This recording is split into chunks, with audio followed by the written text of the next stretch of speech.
Hello रिया, कैसे हैं आप लोग सभी के सभी। एक बार फिर से आप सभी का स्वागत है आपके अपने YouTube चैनल विजन बैंकिंग पे। उम्मीद है सभी अपने घर में सेफ होंगे, सुरक्षित होंगे और आप सभी की तैयारी बहुत ही शानदार तरीके से चल रही होगी। इस सेशन में आपके साथ डिस्कस कर रहे होंगे RBI assistant 2023 self given exam analysis के बारे में। 18 नवंबर को 4 शिफ्ट में मेरा पेपर था, नोएडा सेक्टर 62 सेंटर था। और 18 को आप जिनका भी पेपर कंप्लीट हो चुका है, एक रिक्वेस्ट करूंगा सेशन स्टार्ट करने से पहले कि आपने जितना अटेम्प्ट किया 18 को, एक बार कमेंट सेक्शन में जरूर बताना कि 18 को इस शिफ्ट में मेरे इतने अटेम्प्ट थे। ठीक है, तो बढ़ते सेशन की तरफ। इस सेशन में आपके साथ डिस्कस करूंगा एक एक चीजों को, कितने मैंने टोटल अटेम्प्ट किए, सेक्शन वाइज मेरा क्या अटेम्प्ट था, डिफिकल्टीज लेवल क्या थी, मॉडरेट टू डिफिकल्ट था, इजी था, किस तरीके के सारी चीजों को डिस्कस कर रहे होंगे, कितने कितने किस किस टॉपिक से क्वेश्चन आए हुए थे, तो एक एक करके सारी चीजों को डिस्कस कर रहे होंगे। एट द एंड आपके साथ एक प्रेडिक्टेड आपके साथ कट ऑफ शेयर करूंगा कि इतना शायद से कट ऑफ जा सकता है। ठीक है, लेट्स स्टार्ट द सेशन। सबसे पहले अगर मैं टोटल अटेम्प्ट की बात कर दूं तो मेरे टोटल अटेम्प्ट हुए हैं 98।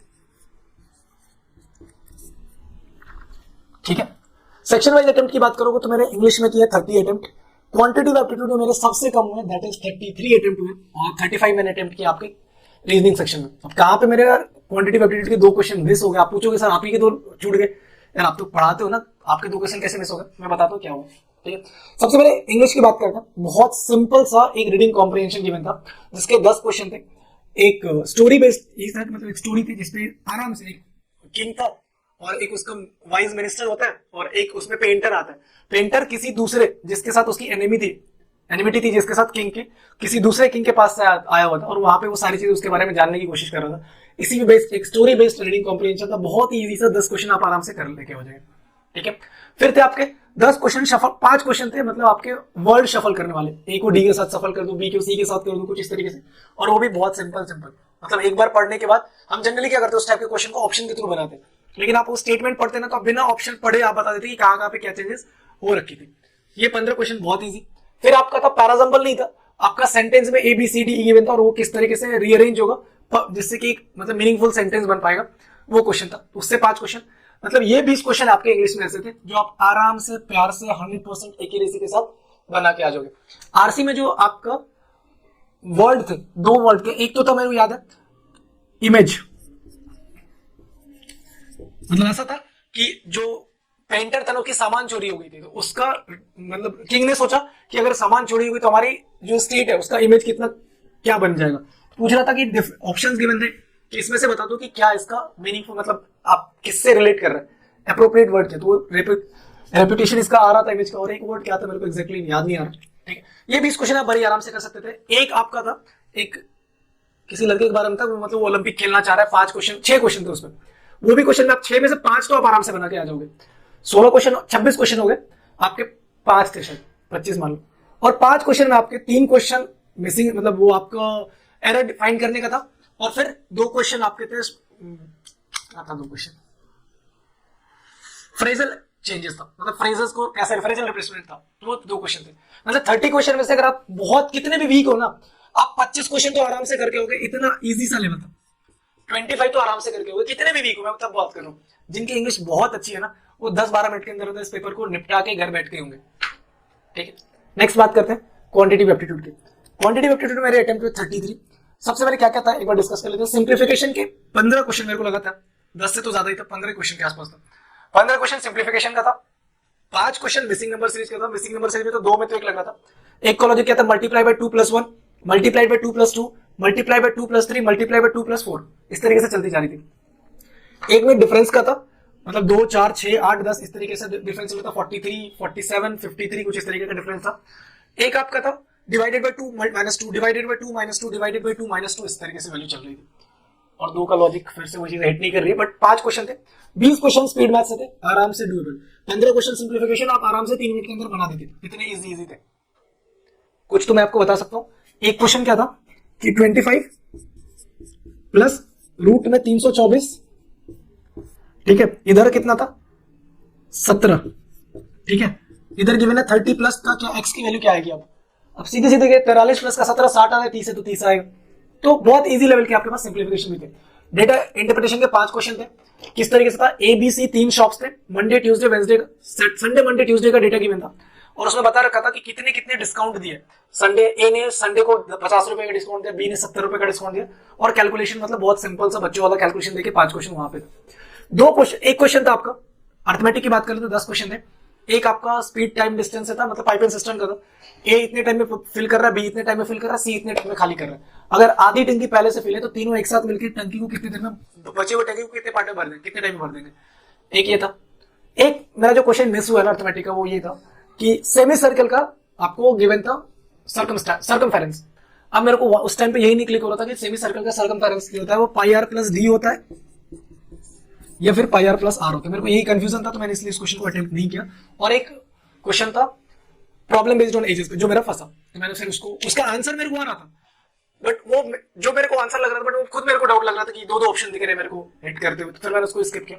बाकी 33 क्वेश्चन मैंने क्वांटिटी एप्टीट्यूड बना, एक्यूरेसी 100% क्वांट में। इंग्लिश की बात करोगे तो 25 क्वेश्चन तक तो 100%, ये 5 क्वेश्चन में ऐसा नहीं कि मैंने तुक्के लगाए, सही बना है मेरे एंड से सही हो, क्योंकि फिर इंग्लिश में पता नहीं चलता ना, खुद का एरर वाले को पता नहीं चलता। और एक लाइन वाला एरर है तो चलो फिगर आउट हो जाता है। 5-5 लाइन गिवन है, पूछ रहे कि इसमें से कौन सा एरर फ्री है, मतलब 4 में तो एरर है, और वो एरर मिल रहे थे, इजीली मिल गए थे। ठीक है, बात कर लेते हैं नेक्स्ट टॉपिक रीजनिंग एबिलिटी के। मैंने 35 क्वेश्चन अटेम्प्ट किए और मेरे 18 मिनट में कंप्लीट हुए। जो मुझे लगता है कि मेरी रीजनिंग वीक है, तो जिनका रीजनिंग स्ट्रांग है वो समझ लो कितने 10, 12, 15 मिनट में आराम से बना के आते। सबसे पहले सिटिंग अरेंजमेंट के 3 और सिटिंग अरेंजमेंट और आपके पजल से 3 क्वेश्चन थे। एक सिटिंग अरेंजमेंट था कि 8 पर्सन एक सर्कल में बैठ रहे, सारे के सारे इनवर्ट देख रहे हैं और बिना किसी पॉसिबिलिटी के वो क्वेश्चन बन रहा था। ठीक है, एक क्वेश्चन था कि 7 लोग हैं मंडे टू संडे ट्रैवल कर रहे हैं, वो भी बिना पॉसिबिलिटी के बन रहा था। और एक था मार्च अप्रैल मई जून में 8 लोग 6 तारीख और 21 तारीख को ट्रैवल कर रहे हैं, या फिर कुछ रहता, मतलब 6 और 21 को बिठाना था उनको प्रॉपर्ली। इसमें अगर आप 2 पॉसिबिलिटी लेके चलते तो आराम से बन जाते। तो 15 क्वेश्चन यहाँ से थे। 5 क्वेश्चन आपके न्यूमेरिक सीरीज थी। ठीक है, उसमें से किसी में बता रखा है कि 4th नंबर के बाद जो 5th सम है या फिर 7th साइड से, मतलब न्यूमेरिक का जो सीरीज होता है 5 क्वेश्चन वहां से, तो 20 क्वेश्चन आपके इधर से हो गए। 3 नंबर का आपके पास था डायरेक्शन एंड डिस्टेंस, वो भी सिंपल सा क्वेश्चन था, 23 हो गए। और क्या था, 5-6-7 तो छोटे मोटे क्वेश्चन भी होंगे, और एक मतलब यही 35 क्वेश्चन थे सिंपल। और एक वर्ड था फ्रैक्शन, मतलब फ्रैक्शन को इनवर्ड आउटवर्ड लिखोगे, इसमें कितने ऐसे अल्फाबेट है जो सेम है। और एक कोरोना वायरस करके लिखा हुआ था, उसमें जो वर्ड आ रहे थे ना COU और R, हाँ, इन चारों वर्ड से मैंने टिक तो कर दिया कि मतलब इससे कोई वर्ड नहीं बन रहा, बट अगर आपको लग रहा है कि कोई वर्ड बन रहा है तो एक बार कमेंट सेक्शन में जरूर बताना। और कंडीशन ये थी कि लास्ट अल्फाबेट कभी भी R नहीं हो सकता है, COUR से बनाना था और लास्ट अल्फाबेट कभी R नहीं हो सकता, सही कहा। तो मेरा तो लगा कि X ही होगा, क्योंकि इससे कोई अल्फाबेट मतलब कोई मीनिंगफुल वर्ड बनते हुए मेरे को नहीं दिखा, तो मैंने R अटेम्प्ट किया। ऐसे मैं इस क्वेश्चन को अटेम्प्ट नहीं करता, मेरे पास टाइम बचा हुआ था, मैंने बहुत सोचा, नहीं मिला तो नेक्स्ट अटेम्प्ट करते जाएगा। तो मेरे टोटल इस तरीके से 98 अटेम्प्ट हुए रीजनिंग और क्वांट में। और हाँ, मैं तो भूल गया, रीजनिंग एबिलिटी में 5 तो होते सिलोक्स थे, ओनली अ फ्यू वाले क्वेश्चन थे, ओनली अ फ्यू क्वेश्चन जो इस तरीके होता, इस तरह के क्वेश्चन थे। ठीक है, तो ये थे आपके टोटल ओवरऑल जो शिफ्ट 4 का पेपर था। 100 क्वेश्चन, जिनके मेरे को लगता है जो फंसे नहीं होंगे ना, जिनको ये याद होगा ना कि इसका सर्कमफेरेंस क्या होता है, उसने वो क्वेश्चन भी बड़े प्यार से बना रखा। कुछ नहीं था, सर्कमफेरेंस गिवन था उसका ठीक है, सॉरी, और उसकी वैल्यू कितनी थी, 108 सेंटीमीटर गिवन थी सेमी सर्कल की। और बता रखा था कि इतना ही क्या है, एक रेक्टेंगल का एक रेक्टेंगल का लेंथ या विड्थ है, सॉरी एक रेक्टेंगल का पेरीमीटर है।